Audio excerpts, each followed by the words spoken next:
Okay, we are live. For you guys who got my message a little late today, we should have gotten that a little earlier. My apologies. So I wanted to, I'm solo today.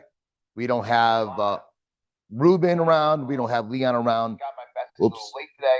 So I'm just going to go through a bunch of questions that I've gotten on the YouTube channel, sometimes in Facebook groups, or just general questions. So if you guys are with us too, like this is a Q&A day. So if you have any questions or curiosities about Tritac, martial arts, all that type of stuff, today's the day because we are solo.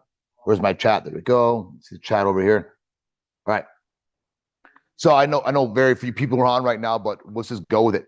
So one of the top questions that pop up a lot, one of the comments that pops up a lot, especially to do with Japanese jiu-jitsu and being compared to judo. And so very, very few people realize or know that the true history of judo comes from Japanese jiu-jitsu. I even got some notes on it that I wanted to make sure I got my history correct. All right. Because this is obviously I have a deep Japanese jiu-jitsu background and came from the Japanese martial arts, both in Kyokushin as well.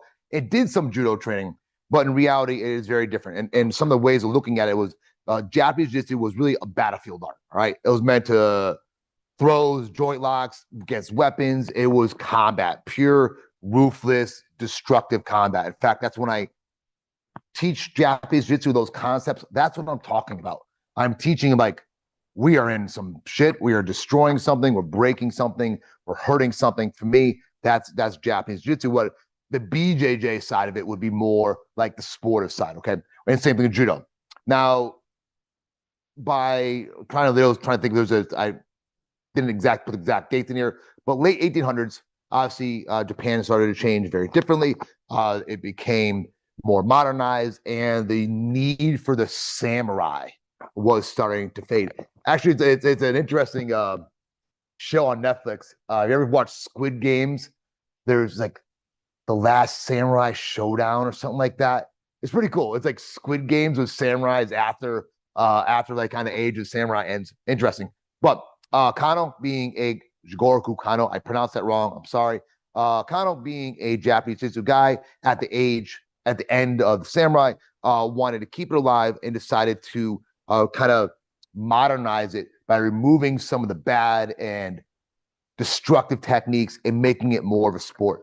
So, of course, you're going to see tons of similarities in the techniques in both judo and Japanese jiu-jitsu.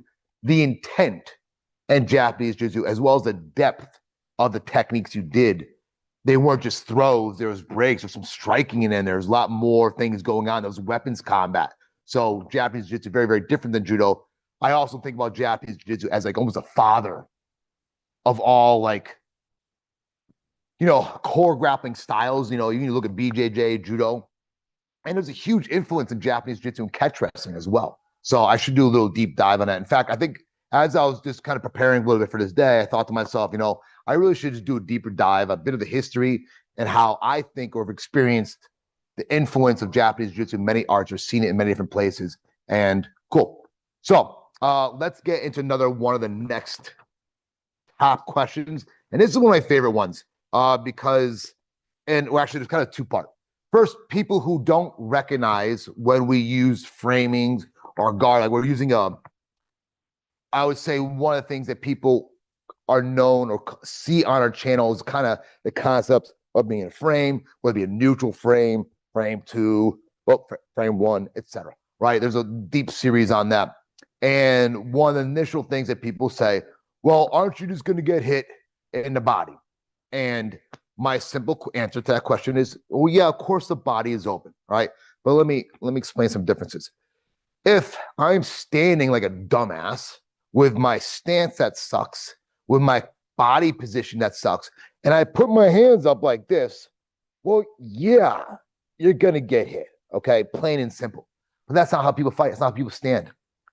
One of the analogies I use a lot for people when I'm first starting to teach this like structured framing system is that you have to imagine yourself as a running back, not a wide receiver.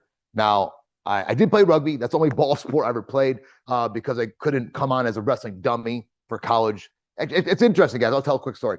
So I was in Keene State briefly and left college after a couple semesters and came back to Connecticut. I had wrestled in high school, even though I was a shitty wrestler. But I used to go to these camps at CCSU, Central Connecticut State University, which coached DeStephanis, who was the head coach at the CCSU wrestling team. They are the one wrestling school in Connecticut, the only one. And it was a rarity. And they were a good team, right? I had no, I couldn't even fucking go D3 if I wanted to, right? I was not a good wrestler. I just loved wrestling. I wanted to keep, and I was doing some kickboxing in Keene. I wanted to keep up my martial arts journey. This is in 1996.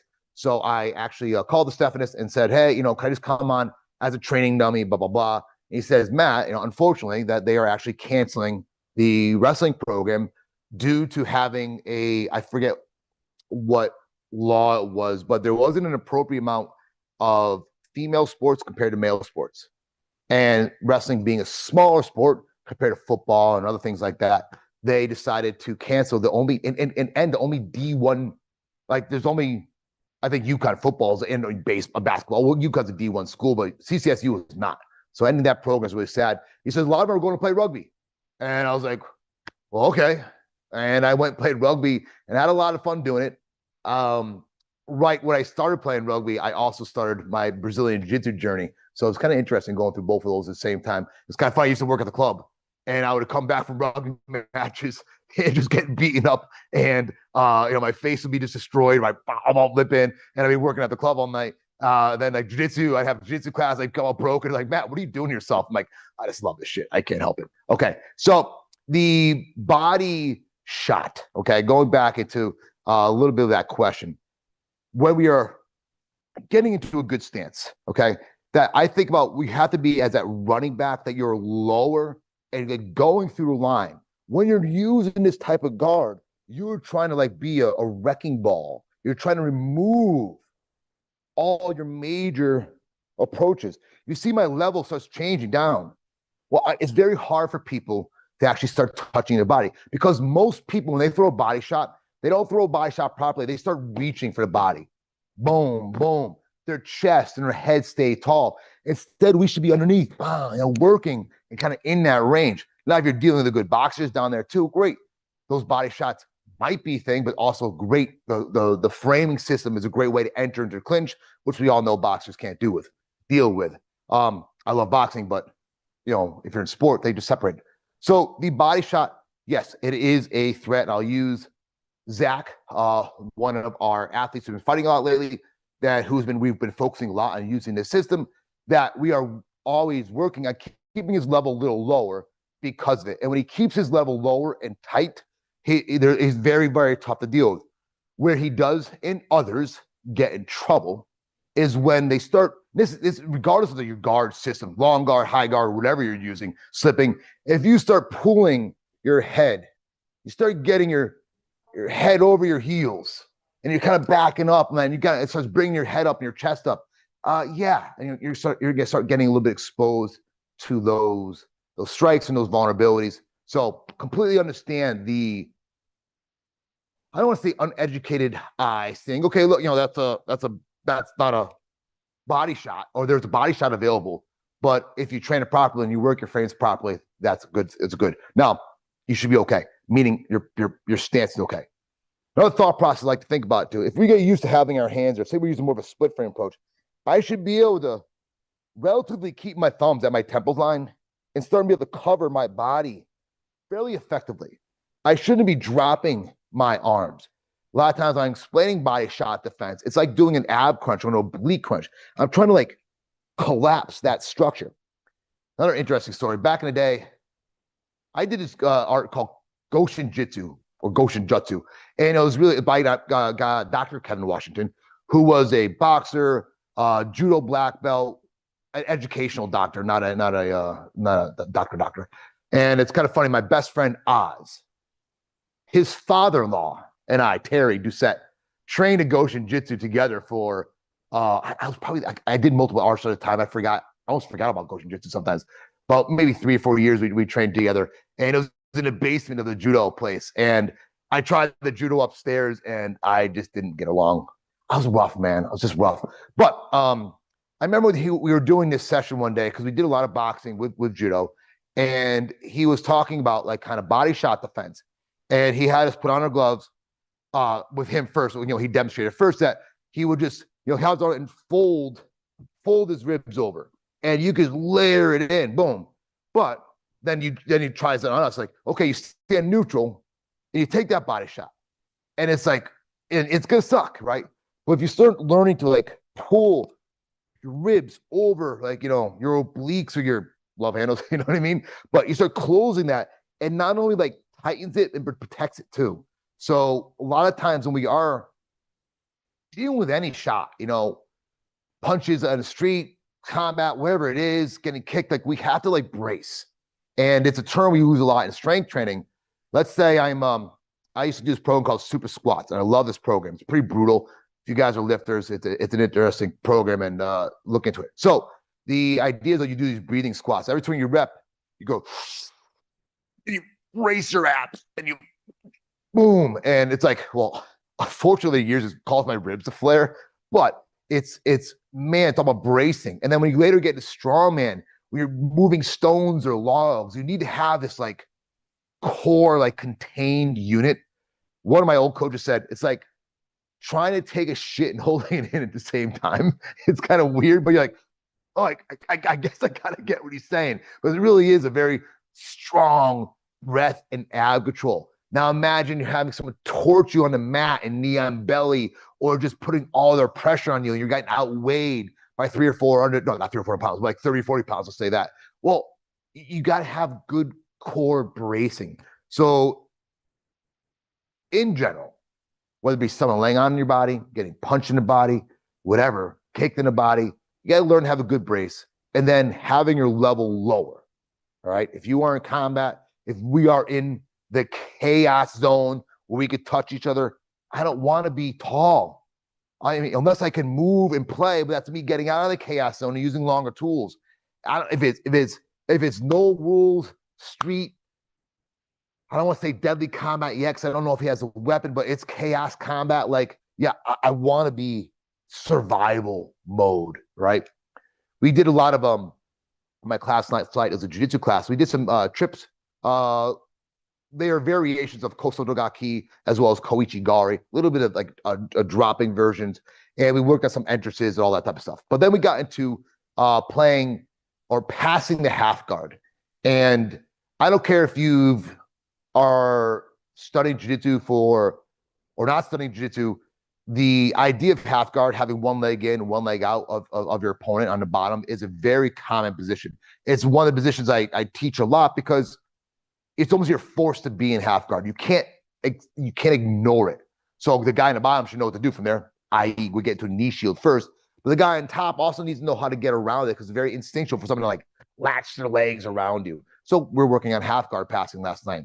And one of the concepts that we talk about when being guard is that, I'm not going to lay down right now. Imagine like, your guard is that you're like, whether you're, it's either in here, but you're relatively cocooned up, you're shelled up, you're guarded. Like you're trying to get some extreme people, like for instance, our old coach, Diago Araujo Moreno, it was his nickname. Very, very, very talented. Oh my God, very, very, very talented martial artist, Brazilian jiu-jitsu guy. He would like, his guard was nearly impossible to pass, because he could like bring his like elbows, like, I'm sorry, his like knees like under his elbows, was like flatten out, and it was very hard to get around. You couldn't get on top. It was very, very good, like cage guard system. Oz fights like that a lot too. It's this really mobile, flexible guard, really tough to deal with. But we were talking about beating, getting past those knees. And it's very tough. That's one of the biggest problems to solve, is like when you're trying to expose the body. So we think about standing combat, it has the same concept. If I'm tall and exposed, more vulnerable. If I can bring my level down a little bit, start shelling up, containing myself.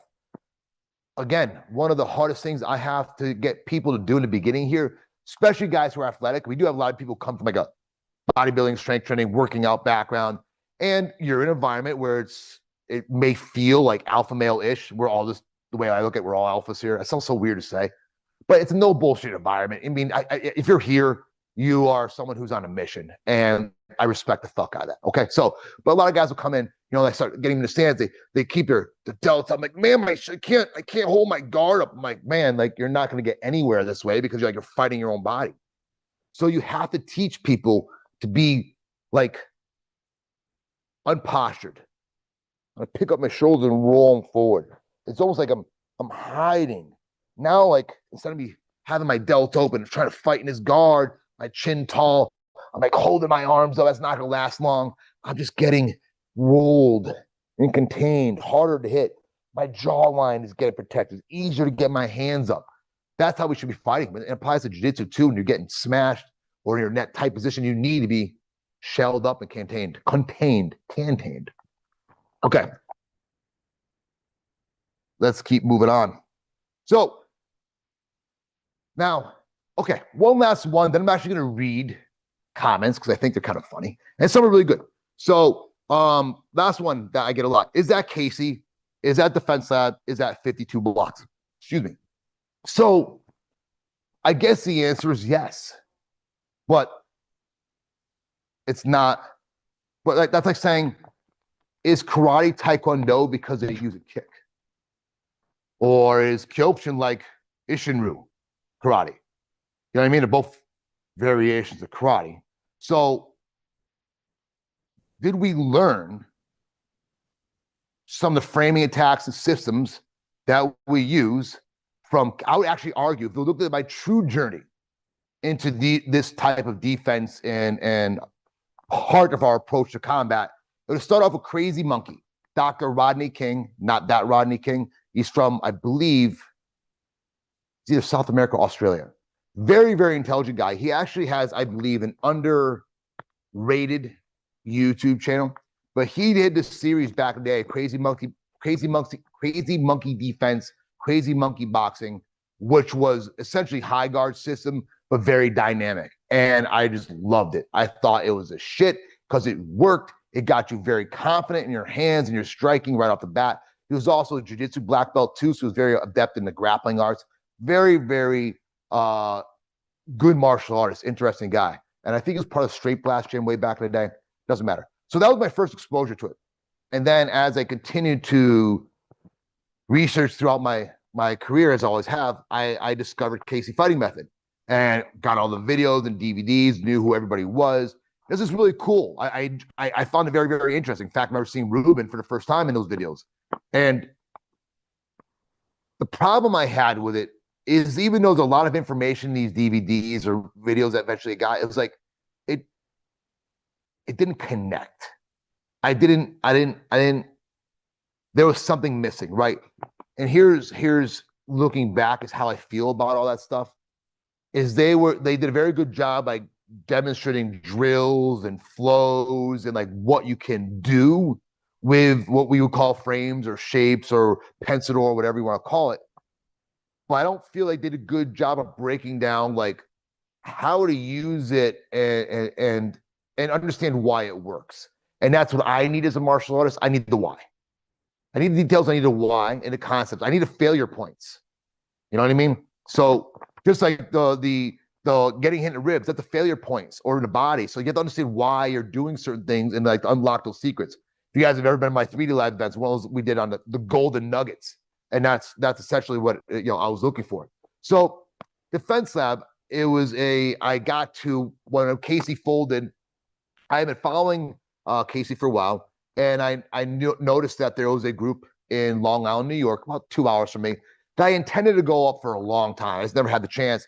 Well, as life happens, you go through a divorce, and I had some more free time in my hands. So I saw that Andy Norman, who was a founder of Defense Lab, and Casey, as well as some of the other crew from Defense Lab, were coming up and to New York. And there's also John Lebo, Mike Simon, who I met there. And I just, I went there not knowing any of this stuff, coming from the MMA and jiu-jitsu background, or more like a combat, MMA, jiu-jitsu background, boxing, etc. I got to meet them all. And at first it was a little like weird and confusing because it is kind of learning something new. And I remember being I remember working there, and I was like, man, it's just like wasn't sort of clicking. I was asking questions, and then it started making a little bit more sense. And then I just started like getting a good, like I formed a good relationship with Mike Simon and John. I get the, almost everybody there. And I was like, you know what? I felt there's a lot more to discover there. So I was like, you know what? I'm gonna put some time into this. And because at my old school, I didn't want to be an MMA gym. I almost like revolted against it. I was like, we're not doing that, blah, blah, blah. I want to teach combatives, self-defense, real fighting, and we'll do jiu-jitsu. We guys can compete in jiu-jitsu and all that, but I just don't want to get involved. I was a little dissuaded after Oz had gone through his experience in MMA, and I knew how much we went into it. I was like, I still don't think we're ready for that. So I was really interested, though, having that strong combative system. So I got really involved with DL for many, many, many, many years. And I was traveling back and forth to New York to see John and Mike every month. I'd spend 2 or 3 days there. They're like crazy sessions. And there's a whole other story behind this, but eventually as things happen, things change. And we decided to break away from the defense lab. The main reason was we wanted to do more. I really wanted to start using those concepts and start applying them on the jiu-jitsu side, like a combative jiu-jitsu. John and Mike, John Lebo, who was also was part of the New York boxing team. He was in 9/11.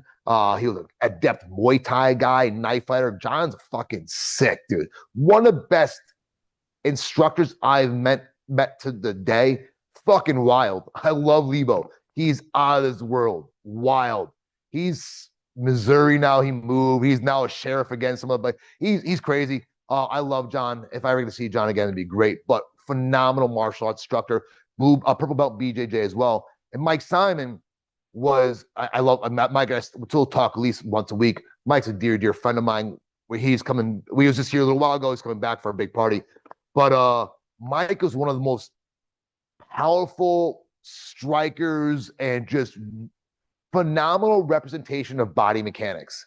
I think him and Ruben were the two best I've ever seen in the way they can move their body. It was very dynamic and very, very powerful. And Mike's a big guy. Like, I'm 6'2", probably 235 right now. I've been much heavier, but Mike's, I'm guessing, he's a little shorter than me, but he's a tank. And he's probably like 210 right now with abs. If I know, he's that guy, but he's just a tank, plain and simple. But working with those guys was John and Mike was such an awesome experience. But we had more in us. We had multiple different arts that we had trained before that we believe should be represented in different ways. And the high guards and the framing and all that were just part of the system. The hammers and all that were part, but they didn't solve everything. So that's when Tritac was formed. And then that's basically how you got here. So yeah, are you going to see influence in that? That's just like saying, of course, like I learned, Brazilian Jiu-Jitsu techniques from Formiga, and we were soul fighters once, as Formiga was ahead of it and all that, but there was partnership split, soul fighters. Formiga went 5-5. We just stayed Tritac. You know what I mean? It's like, doesn't mean I don't, it doesn't mean it's not jiu-jitsu. You know what I'm trying to say? So when we look at techniques and concepts and different things that people present, it's like that's saying because he's the first one that maybe did it that way, or doesn't mean like he's the owner of that technique for life. Martial arts is sharing. If you're in the martial arts world, you know that it's constantly evolving. And that's a cool fucking thing about it. So yes, you should absolutely be taking from me, right? Why am I doing this? I'm here to share and give it to you. It's like, why would I do it live in public? If not to give you information so you can like make it your own. That's to me what martial arts is about. It's not about, oh, he did my technique, or oh, he stole that. I'm like, bro, it's the way you move the body. People are going to figure it out eventually. You know what I'm trying to say?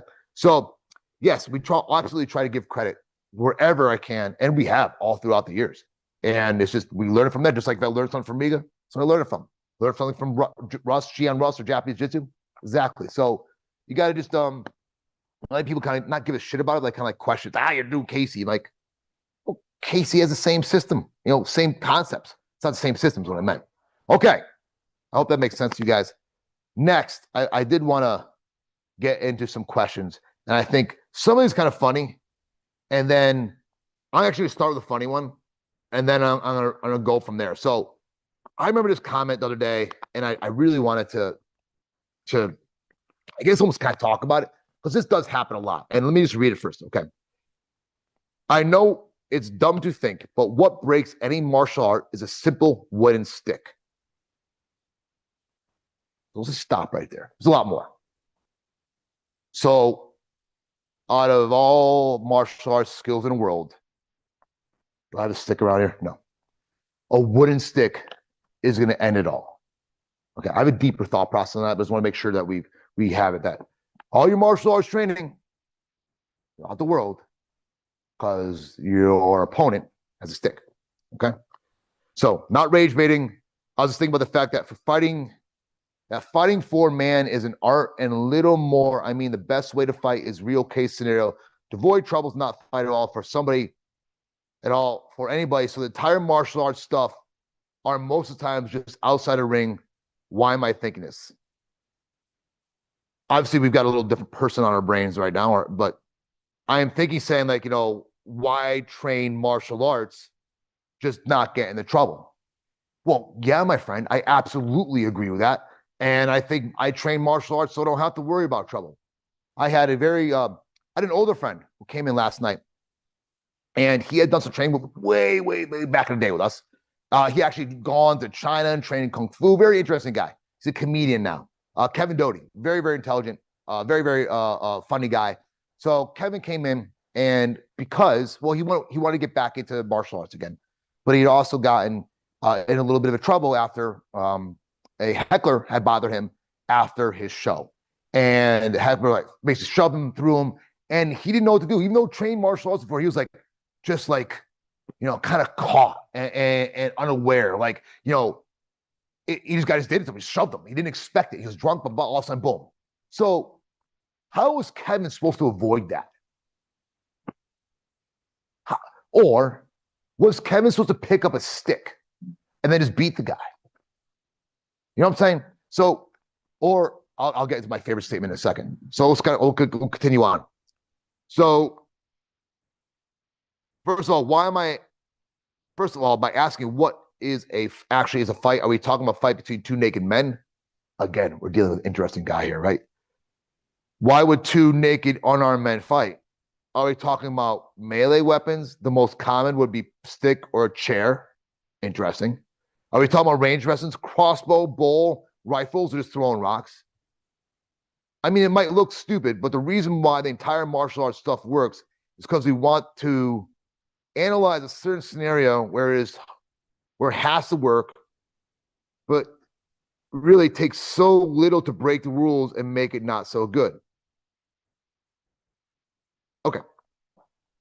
Again, let's go to the naked men thing. I think obviously he's talking about MMA, and let's be brutally honest here, MMA is a sport. I get it. We all know it's a fucking sport. But those are some of the most dangerous men in the world. Do you not think if there was 3 or 4 normal people in front of them that a 55 fighter would destroy every single one of them? Of course, there's video proof. It's out there, okay? Like, this is going to so arrogant, but I am absolutely confident in, like, my common strategies to beat multiple opponents. Now, if someone gets a knife, if someone brings a gun, well, things fucking change, but it doesn't mean the person who has studied combat on a day-to-day basis is not skilled enough to handle that. Are you saying that your, I don't know what classes or mindset is going to not prepare you for real combat besides studying combat, right? The way like I looked at it too, and I explained this a lot, MMA is just a study of combat for me. It's a great way to look at it, see what you can do with it, but it's not like the end all, the be all. You know what I mean? Guys, I just realized, are we public on this? Oh, we are. Okay, cool. All right. Continuing going. So, again, the MMA thing, two naked men wrestling. Well, I get it. Okay. Now, we talk about melee weapons. Now, if you are talking like, all right, there's like that's why I call. I'm sorry to bumble my words here. In Tritac, we have a saying: sport, street, and survival. Okay, sport. Yeah, I mean primarily MMA and jiu-jitsu sport. Right. Street combat, unarmed combat. Your bar fight, meeting club, out, blah blah blah, and it's like a drunk idiot or someone you have to fight, but it's not necessarily a deadly scenario. Okay, and that's very very important. Now, when you start adding multiple opponents, weapons, or protection, things change. I bring that into survival combat. Okay, meaning there's a guy in front of me and he wants a child or daughter, right? Something or whatever. And now it's a very, very different scenario because I have to fight him and protect that person, right? Or there's now 2 or 3 or 4 and I'm cornered into a spot and it's a coin flip if I'm going to get my head caved in. You know what I mean? So like that's survival. Or I'm fighting one or more and they've got a gun or a knife or a simple wooden stick. And just the thought process, like out of all the things in the world that are probably easiest to defend against, it's a fucking wooden stick. Just a thought. Okay. So, and when it does come to survival combat, again, any training is going to help, but I believe that survival concept is also a mindset. And I've talked about this probably enough.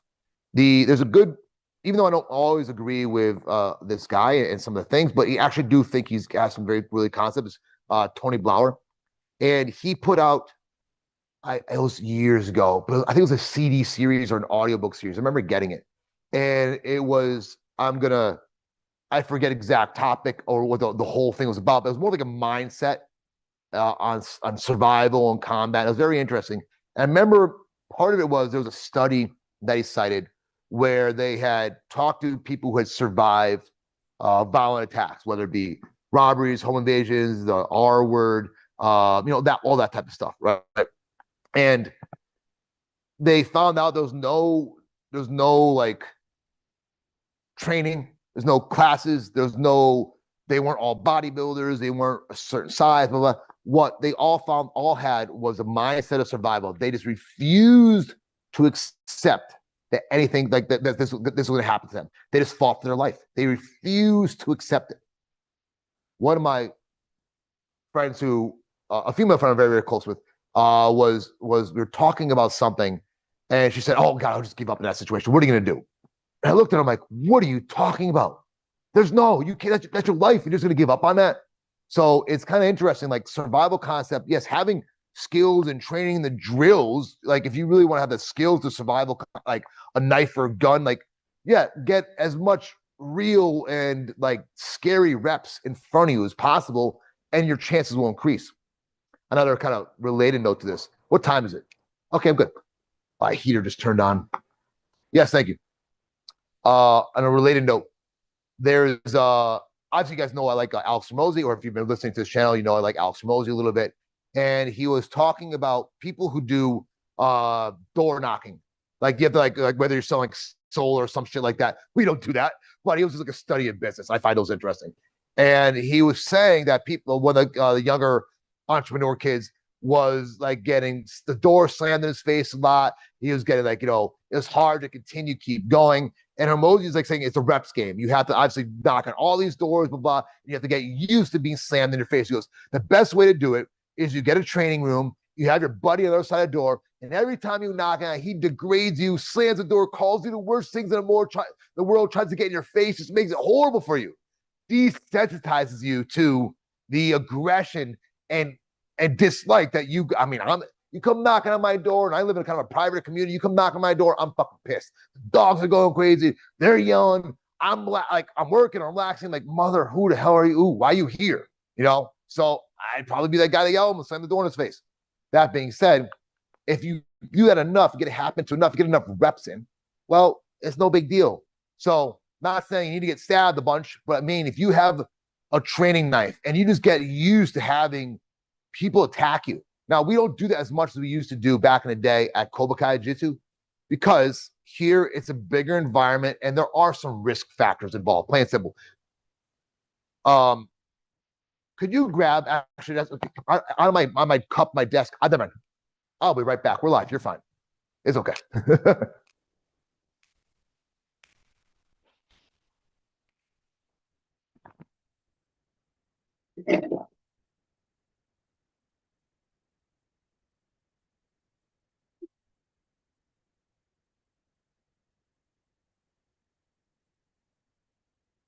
Okay, we're not getting into knife combat today, but I want to talk about some of the training tools we use, and they're all meant to like suck. Okay, so first, traditional tato, like this is what in Kobukai Jiu-Jitsu, this is what we used almost exclusively. And probably what an 8-inch blade. Excuse me, but a great training aid, great tool. It's realistic enough, which sucks. Like, I mean, it's got a little point. It's cool. It works. Okay. My favorite one over the years has been this one, and I have a few of these. I like these a lot. Again, it's more than a 4-inch blade, but probably 5.5-inch blade. But it's like that aluminum. You get hit by it really, like you get it. Plain and simple, you get it. It's not a fun thing to feel. So when you're doing these live playful drills, like when you're using things like that, and obviously you're not being dicks, but like when you get touched, like, yeah, I just got dead, and just like get a door slammed in your face as in a training room, it's the same concept. Now, ones I don't like, these are a little harder, but I don't like flexi ones because it kind of like, you get it, but it feels like just chintzy to me. And these are more of a harder ones. I was actually disappointed in these.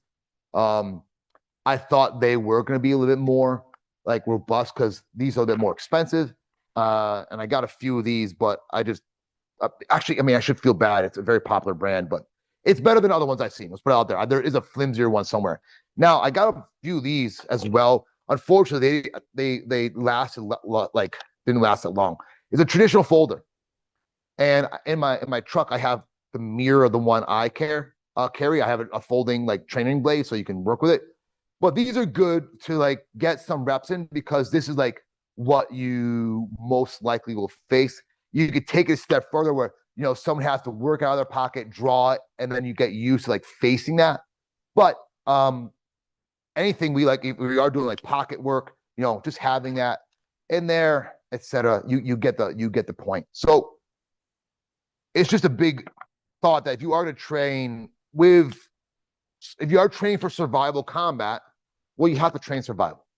And I do that now when we're working with private groups or training, or someone's got to the level that I believe weapons is more applicable because it's higher risk here. And I want to be honest with you, the way I feel about weapons combat is that if you develop good unarmed skills first, then weapons defense and combat is much, much easier. Like you're developing good core martial arts body mechanics and movement patterns, then adding a weapon to it is much, much easier. Okay.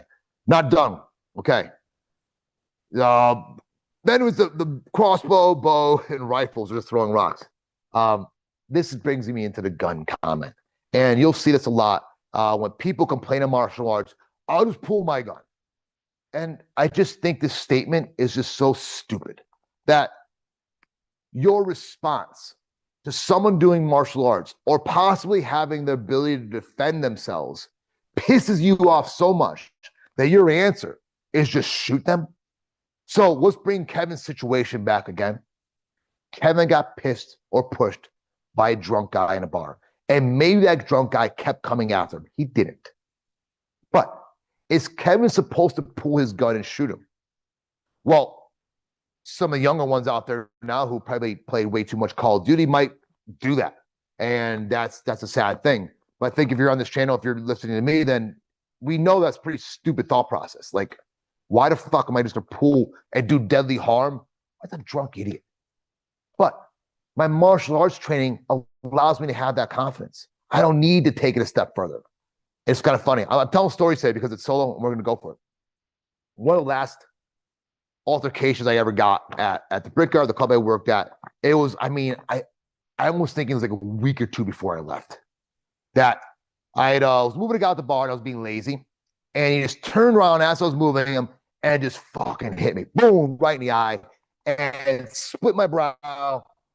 And I just looked at normally, old Matt would have fucking lost his shit, went crazy on that guy, blah, blah, blah, blah, blah. And I was just like, motherfucker, you got me. It's like, what am I going to do? Drunk idiot, my fault for being lazy. Punch. I ended up getting a little butterfly. I didn't get the stitches that night. Later, I ended up discovering super glue. Oh my God, the amount of bottles of super glue I've gone through here, putting my lids back together. But a little butterfly, and there's still a little scar there. But I just, like, fucking idiot, they got me. But it's like, it's almost, you don't care. Like, all right, what am I going to do? So you don't need to always go to extreme violence. So, and then if we are facing then a crossbow bow, I want to stop there. I actually like archery a lot. We have a kind of a modified archery range back there. After my surgery, I wasn't able to really. I tried it 3 weeks ago. I haven't shot in about 2 years, and I tried to use my crossbow again, but I couldn't. I couldn't pull it after my neck, and I couldn't align it properly. So I ended up getting into recurves, and I'm just loving a recurve bow right now. And first time really like getting into it, spending a lot of time. Been spending, shooting about like 50, 60, 80 arrows a day. Just getting some reps, having some fun. And I have a crossbow too. I like those a lot. But the reality of it, like, if you're getting drawn down by a fucking bow or crossbow, it's kind of interesting. What the fucking situation are you in? Okay, now you're getting drawn by a rifle, and yeah, that's different, man. What are you like? There's a rule of touch. I got to be able to get my hands on someone to defend myself. If he's execution style, I hate to admit it, he's got a rifle on me. What am I going to do? Like, what options do I have? Like, flip the coin. So, and then throwing rocks. Another story from another time. I feel like I'm telling too much stories. Yeah, I've had actually rocks and shit thrown at me. Kind of scary. But like, cover up, close the distance. I mean, I don't know. Just a weird response. So, I'm summarize. I spent a lot of time. That's what this guy was. Fighting can be ignored. Why would I ever engage in a strong opponent in a real scenario? And basically, plain and simple, sometimes you're forced to. Sometimes you have to. And that's part of the reason why I train martial arts, because I want that confidence. If I'm forced to fight, God forbid that person who's forced me to do that, right? Now, the other part of martial arts, and I say this a lot, there's so much more to martial arts than just fighting. It truly is body, mind, and spirit.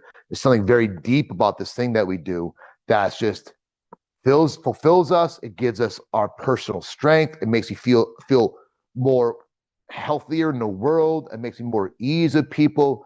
It's just something about it. It's so hard to describe that it's just deep. And so I think a lot of people, like myself included, like after you've gained the skill to defend yourself, why do you do martial arts? Some might answer physical exercise. Some might answer community. I think there's something deeper in us as men and women who study martial arts that it's like we're connecting to something that it's almost hard to put your fingers on, almost hard to describe. But if you've done it for a while, you know it's there. And that's why a lot of people who have done martial arts before, they'll talk about like, oh, I used to do this, I used to do that before. And they always fantasize and romanticize about doing it again. And they get back to doing it again. A lot of times they come here like, oh man, I've been wanting to get back here for so long, blah, blah, blah, blah. But they have a little bit of nerves and all that other things that happens to them. But they remember that feeling that martial arts gave you. And I think that's why a lot of people train. Okay, let's get a little more technical stuff. 15 minutes is going good. Okay. One of the, someone was asking a question about the elbow parry. There's actually two questions, so that's why I chose this one. The elbow parry compared to, like, let's say, hand parry. So first, the elbow parry is very, very different because it's coming from a high guard scenario. Hand parry is when we're coming from a long guard or our hands a little farther away from our head. We have the ability to parry. Now, when I am using parrying, I like to think that I'm also using footwork too, that if I get used to parrying, but all of a sudden I don't move my feet, well, I'm going to get caught on my back foot, and then my length is going to fail me, and then I'm in trouble. So I have to be able to move with my parries. Okay, so I think parries is a little medium-ish range defense. Long range defense would be like avoidance. Okay, so medium, long range. Right. Now, an elbow parry is when we are in a tighter guard, right? And it can be simply as just blocking. Yeah, I am blocking, but I'm also trying to be dynamic in my defense where I'm not just staying here and absorbing like a traditional block. I'm having a little bit of like, boom, that's elbow parry. All right. And when you start elbow pairing and those split frames and all that moving around, like you get very, very good at messing up your hair and having good, solid, dynamic defense. In fact, I was talking earlier about crazy monkey. I think that's what originally started impressing me about that, was that there was a very dynamic, almost attacking defense. And the way he was explaining is like it didn't matter. Like I could defend a jab my left or my right, and it almost didn't matter as long as your hands were dynamic in motion. That it did a good job, like misdirecting or deflecting those incoming punches. So the term parry might in that situation might be different, especially because like if you're hand pairing or traditional pairing, you're kind of taking this slightly down and in approach, where an elbow parry is slightly up and in approach. So it's a little different concept. There is a downward flow concept, but that really wouldn't be used for pairing, and as more like a wing elbow entering concept. So very good question, I thought, because that is a little bit of a distinction in our system. Okay, so this was another one comment, a little bit of rage baiting, a little hating. It was a sumigaishi. So for you guys who know sumigaishi, it is a takedown or a sacrifice throw, whether you are in a front headlock position or anyway, call that. Typically it's a front head that you would sit, boom, throw them over. You can do it from butterfly guard too, but in this situation, it was like takedown defense. If a wrestler or someone's shooting a tackle or double leg on you, well then you are sumigaishi is a very good opportunity as a defense. He's like, oh, brother, you need to train at a full speed for real if you're actually going to do that against wrestlers like me. Okay. Now, yeah, what I'm demonstrating a technique, I am not doing it full speed because I'm teaching the technique. Okay. Now, we don't keep the cameras on. Well, they are for the live streams. But if you want to see live rolling, live action, live them drilling it, well, then it's there for you. Okay. Now, the technical aspect itself, the sumigaishi. Yes, it absolutely does work. I see it work countless of times every single week. And why it does work is typically if someone, the wrestler or person trying to take on, has continued forward momentum, that it's more of like a blast double or straight down, almost has that tackle feel, and typically a little bit more on the midline. Okay. So something I'll make it look like we were teaching doubles the other day. I call it an old man double, midline double, or I do my level change, but I'm not going to drive through the hole. I'll just drive to the midline, right? Now, that's an excellent opportunity for me to get countered in sumigaishi because my head is on the outside. He can grab it. He can snatch that overhook, boom, and throw me right over, right?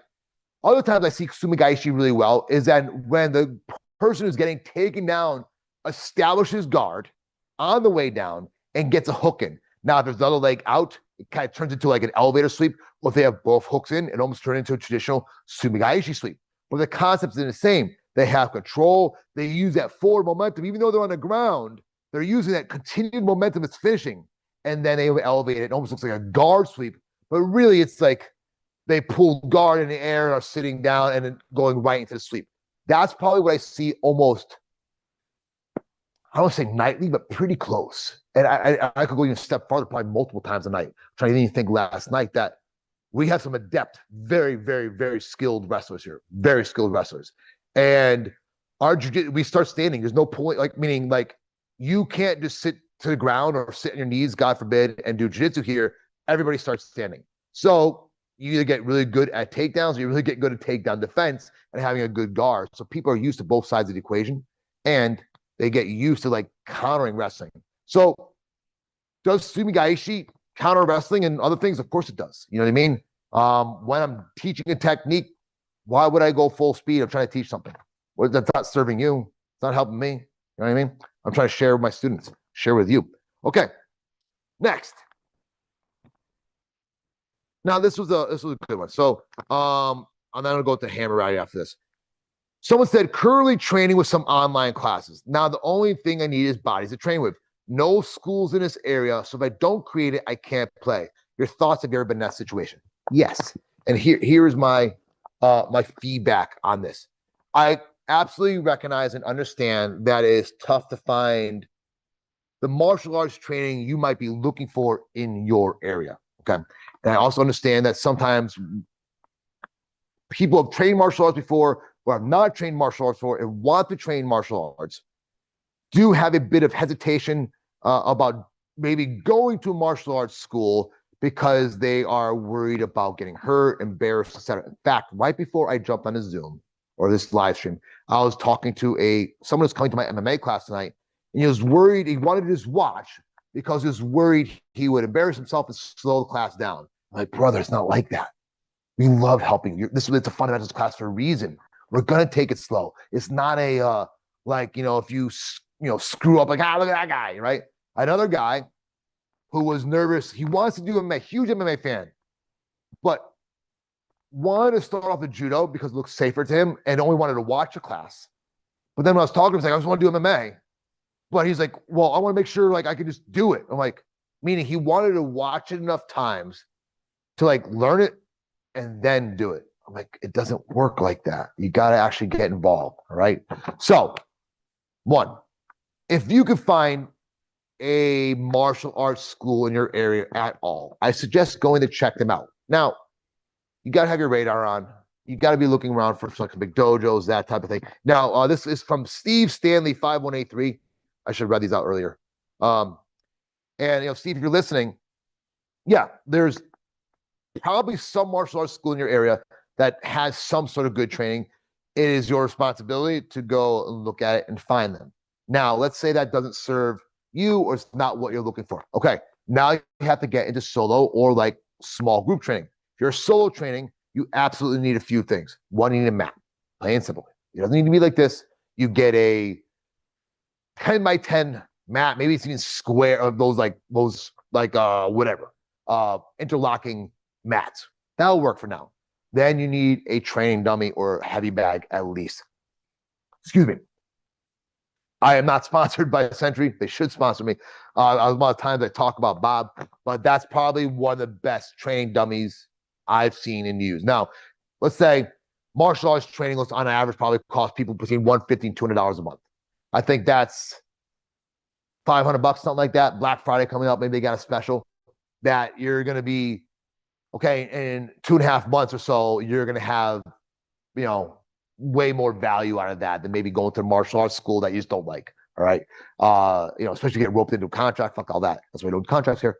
So I would absolutely say get a mat and then a good training dummy like that. Maybe even get a ground dummy. Get yourself some gloves, like some regular MMA gloves or bag gloves. And then lastly, find somewhere to have some footwork, and then even better, put a mirror in where you're working. Okay. If you have a mirror and you can see your feet, you study footwork and all the things, maybe say you're part of the Tritac system. We have a huge area of footwork and biomechanics. You can see yourself doing it. And the mirror is one of the best places to fight against. You can shadow box against it, etc. Then you start playing around on Bob or something else, working different skill sets. Don't be one of those guys, if you are training solo, who just goes crazy on the bag and has no clue what they're doing, no thought process. It's like going to work out and just like randomly grabbing different exercises, different weights, and doing them all weird and different. And then all at the end, you're like, wow, that's a great workout. Oh, yeah, maybe you sweat and move a lot and cool, right? But it had like, is it going to produce long-term gains? Probably not. And if you're doing things wrong and weird, it might even produce injuries. That's for strength training. On the martial arts side, you're doing things wrong and weird, and you have to get in real combat. Oh, it's going to produce worse than injuries. You know what I mean? So having good body mechanics is a big secret to that. And finally, finding someone. There's again, because I'll use a little bit of business insight from this, and there's something to be said about utilizing our existing contact list. What do I mean by that? You have a bunch of friends. I guarantee if you pull up your phone, there's probably hundreds of contacts in there. Maybe you have a Facebook page or something like that, Instagram, etc. You message 100 of them. Send them a personal message. Maybe choose the top 150 that you know that even might have an inkling of it and say, hey, I just built this martial arts room, been training by myself for a little bit, and I want to work with somebody else. Let's think about this more of a workout buddy than you try to teach anything. That's a big difference, okay? When you're starting martial arts, even if you have more experience than the other guy, don't consider yourself a master. Don't consider an expert. Don't consider yourself a teacher. Consider yourself a workout buddy. It's like, I'm going to the gym with you the first time, and you're going to show me the exercises the best you can. Now, you're not a personal trainer or a strength coach, etc., Well, you have an understanding what we're doing. We got some YouTube videos that we can share together, or you got a training course you can share together. We both study it. Now you put that collaboration out there, and I guarantee you, some people are gonna start working with you. Okay, all you need is one or two, right? Then most of the guys my age, I do not have kids, but typically have kids 10 and above, like 10 years old and above. Most guys I met around my age typically have guys almost in their teens and above. But if I was 28 and I had my kids, they'd be 20 right now, right? So why not use them? Why not get your kids involved? Dad, I don't want to do martial arts. Well, you're going off to college next year. You need to learn some self-defense. You're working with me. I'm working it too. Let's get some bonding experience. You know what I'm trying to say? There are, I think, more opportunities than people realize out there to get a training partner and a friend to work with. It just takes a little bit of like work. If you really want something, you gotta go. They're not gonna just magically show up. We can manifest all we want. I can manifest fucking everything, but don't wait. Let's say it manifested this. Well, the only reason it got there is like kept fucking working every single day. So if you want something, you want to train with people, go get them. They're there for you. Now it may be uncomfortable for you to like reach out. Well, then get used to doing it, man. Like if you're gonna share martial arts or like work with people, you got to get used to being little. My friend Ben, he's a black belt here. He teaches on Wednesdays. He's opening a farm forward business. Ben used to be a farmer, organic farmer. Now he's looking at sourcing local farms and providing interaction between the local farms and restaurants and consumers to bring farms fresh food forward. Really cool. And he's been working really hard on it for a while. And okay, so he has his like beta system that he's using or beta app that he's working with. And so he messaged everybody in his list and asked them, that was like all the people he's talked to over the years, 400 plus people, asked them if they would be interested, blah, blah, blah, sent them a personal message, took him a little while to do it. He had 220 people already pre-registered to use his app. 220. I'm just reaching out to them personally. You know what I'm trying to say? There's power in that. If I reach out to my friends, even though most of them train with me, and I ask them, hey, I want to try something. Hey, I want to go kayaking with you. Hey, I want to go do archery with you or whatever. I'd probably get a bunch of them to say yes. And you might never know. Like I bet they might be interested in martial arts too. You just got to put it out there. Okay. So cool. Let's move on to another ones. This is just an interesting one. Sometimes I just chose interesting comments because I thought they were fun. It was off the Kimura video. And the guy's like, be careful. Some of this works with cage matches. But if your body or vital organs are close to his mouth in a street fight, you will get bitten. You will literally have you literally gave up your groin to a bite attack while transitioning on one of those locks. Be careful. Just leave it there. My groin is opened up to a bite attack. So, okay. There are arts, especially like, the Kuntao. I might be saying that right. Kuntao, I think it's Kuntao, which is like on the biting and ripping. And there's absolutely very violent arts out there that include biting.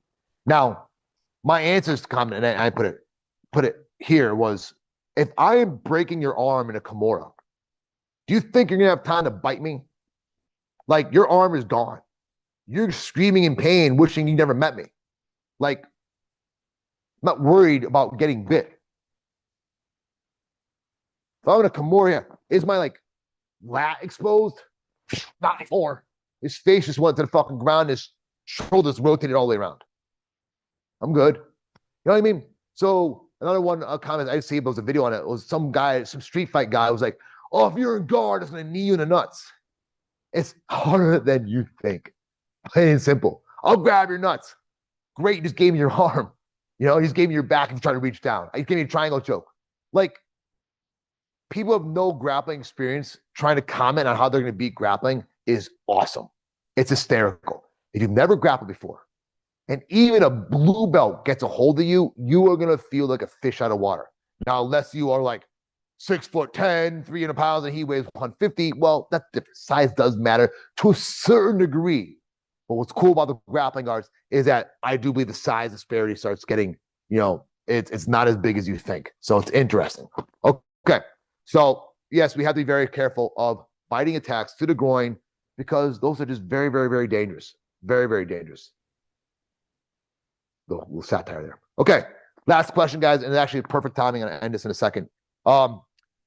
This was a response to some, we were teaching a leg kicks. All right. And the person asked a question, what should we do if the person is moving or running towards you then? Now, his question isn't wrong or bad. It's just placed on the wrong video. Okay. Meaning, if I'm showing you technique, this is on a leg kick. All right. Well, I am most likely attacking a not a static enemy, but someone who is kind of engaged with me. Like they're looking to fight, but they're not running towards me. All right. So I wouldn't leg kick him if he was running towards me. Fuck, I might not even kick him at all. I might level change. That's easy. Whether I level change into a takedown or get to his body, I just may crash, level change, headbutt him on the way up. It's like running towards you is like, it sounds weird saying, it doesn't really scare me that much. You know what I mean? I feel like I don't know if it should, but I don't think it should, right? Like I feel like it shouldn't. If I have a charging opponent, I go back to fence 101. Oh God. My fingers.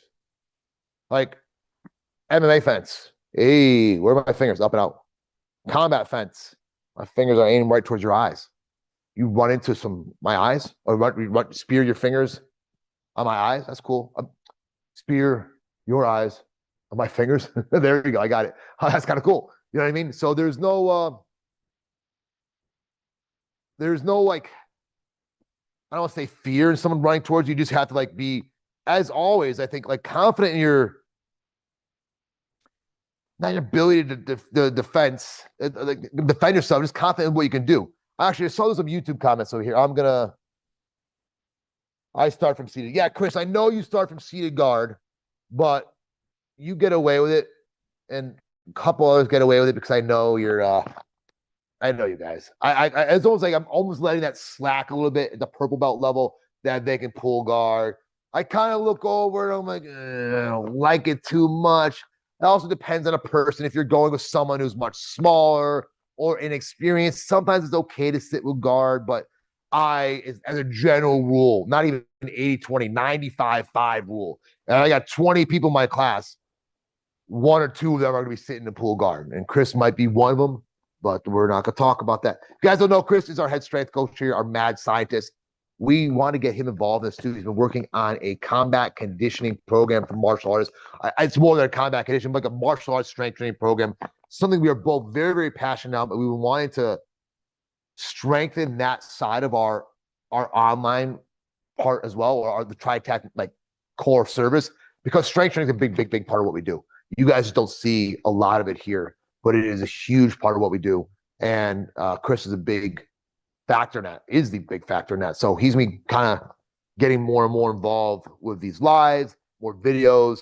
It's a world I really want to explore, because most guys I talk to they want the martial arts training, etc., but they want to have a stronger, healthier, more physical body. And I do believe the way we approach things, because we've been working with athletes for 18 plus years on a teenage level, high school level, college level, professional level, combat level. Like, we work with athletes, but also with moms, dads, guys, girls who are all shapes and sizes, looking to just be healthier, more physical. I think what we do is more like strength athletics compared to like strength training, or like, it is strength training as a general term, but like compared to like powerlifting or bodybuilding or strongman. Even though I love strongman, but bodybuilding, like, what the fucking point of bodybuilding? Have bigger biceps and not be able to wipe your own ass? Like, fuck that. I want to be able to move. I want to be able to fight. So Chris is a big part of that. Okay, my friends, a little bit over today, 11:05.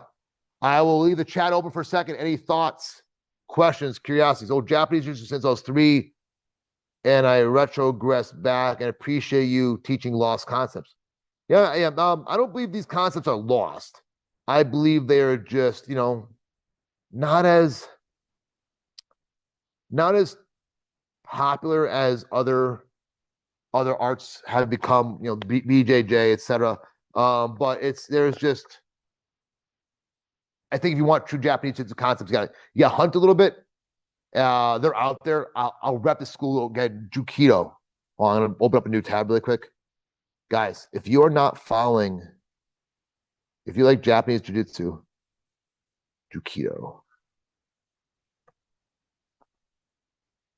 Yeah, I'm gonna try to put a link in here.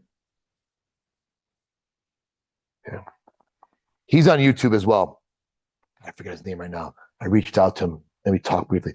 Jukido. This guy. His YouTube and his Japanese Jiu-Jitsu channel, he has a good YouTube channel, and his Japanese Jiu-Jitsu is top notch. Love it. Love that stuff. Yeah. Not much Japanese Jiu-Jitsu in UK. Yeah. Yeah, dropping you an email would be good to catch up with you when you're free. Yeah, yes, absolutely. Please give me an email. It's been yeah, I if you guys don't know, I run a very, very busy schedule. I schedule my time like hourly. I have like calls, I have work time, maker time, manager time, teaching time, etc. So communication is big to me. Drop me an email if you want to, like, I do like pre-calls. Maybe like if you have questions about martial arts, you're curious about what we do at Tritac, I hang out with you. I think Yaz is part of our 99% sure he's part of our Tritac Matrix group. So I definitely want to get a call with you, Yaz. Let's talk. I'll respond in your email when I get back to the office. Okay, guys.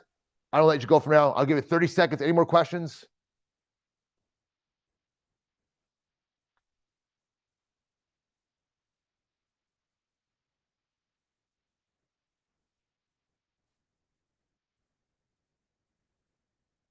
Do. Ending the stream right now. Sounds good. Thanks. Cool, guys. I am ending it. Actually, got to figure out how to end it. Thank you all. Appreciate you.